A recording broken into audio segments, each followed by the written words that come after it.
Page number 100 is all about cognitive skills, and we all know cognitive skills is based on reading, comprehension, observation skills. So activity A is circle the W. इस activity का मकसद ये है कि बच्चे W को पहचान सकें।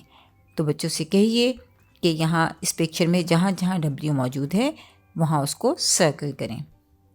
Activity B is help the woodcutter reach the watermelon by following the pieces of watermelon. इसमें बच्चों से कहिए कि वो मदद करें वुडकटर की कि वो वाटरमेलन तक पहुँचे, और उन्हें ध्यान ये रखना है कि वो सिर्फ उस रास्ते से पेंसिल को लेकर जाएंगे जहाँ पर वाटरमेलन पीसीस हैं।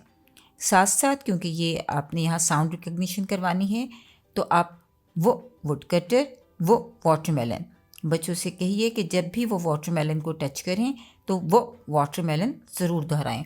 इस तरह साउंड रिकग्निशन हो जाएगी।